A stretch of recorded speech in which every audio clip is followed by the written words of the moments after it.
obviously talking about Saturday, if you had some time to review film, just kind of how do you grade out your performance?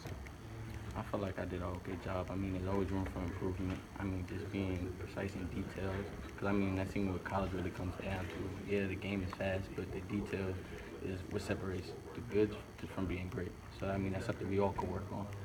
I think after the game, you were talking a little bit about how it's been difficult being away from your family. Did you talk to them the night after the game, and what did they say? Oh, yeah, so I definitely talked to my family. They was just excited. They recorded my first touchdown. It was up on the internet before I even knew it. And my mom was just excited. She's proud of me. You say your mom called you at halftime? Yes, my mom called me at halftime. I was like, "Ma, I can't talk right now, but I'll call you." You actually called her and said, like, I can't talk right now? She kept calling my phone before the coaches came in. I answered like, "Ma, I can't talk." You talked about the relationship you have with Peyton. How unique is that? How important is that? I mean, you guys like read each other's minds now, or almost? No, it's good just to have that communication standard because I know what Peyton likes. I know where he's good at, and he lets me know where he wants to put certain things. And it's just good to know where, all right, if I'm comfortable breaking at certain points, just having that good combination of knowing each other, it makes it better. And is it eye contact? How do you communicate without communicating?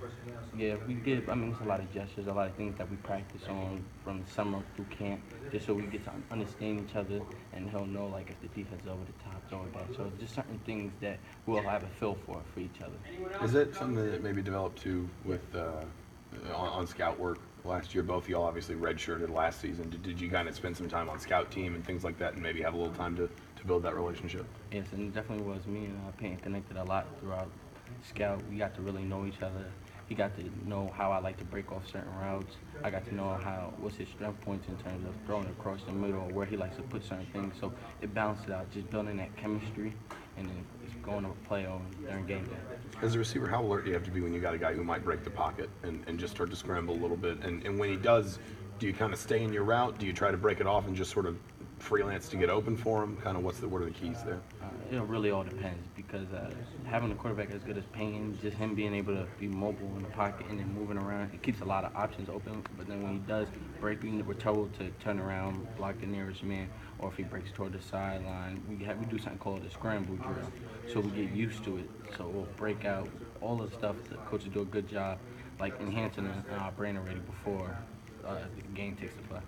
It's a lot different maybe coming into before the past few weeks you were flying under the radar, and now you're going to a week where you're coming off an over 100-yard game and maybe you'll get a little bit focused. Does that change your game or mindset at all? Or? No, I mean, I feel like I should continue doing what I was doing to get to this point. I just feel like now it's time for me to step it up. I can't take a step back now. Now that everybody sees what I'm capable of doing, it's time to elevate my game and take it to the next level. This week you guys got Michigan, obviously a little bit different of an opponent than maybe Charleston Southern. What sort of early implications, what sort of early ideas you guys have of their defense and what are you guys kind of looking at? I know we were just looking at the overall concept of how they playing, just watching film, learning tendencies, seeing that they're a man-to-man team. So we've just been working heavily on technique because we know they're going to be in our face.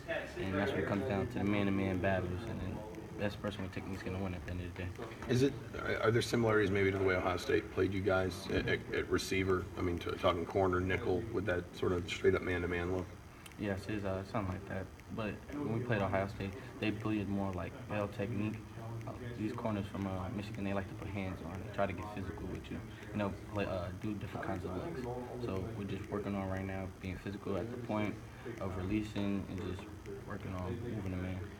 Coach Allen's talked about, obviously, the breakthrough mentality. This is kind of one of those games. It's a ranked opponent. It's homecoming, kind of in the same way that you had the Ohio State game. There's kind of a lot of fanfare around it. Does that give you guys sort of a different mindset about it or sort of a edge going into it or something like that?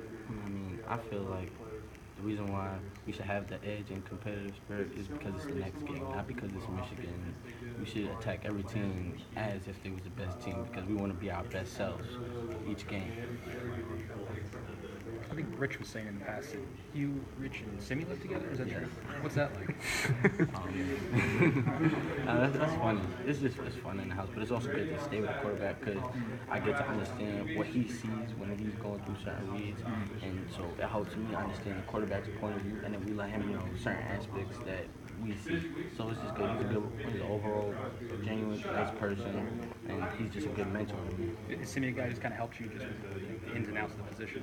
Yes, he's actually taught me a lot. Singing is actually one of the main reasons why I was here.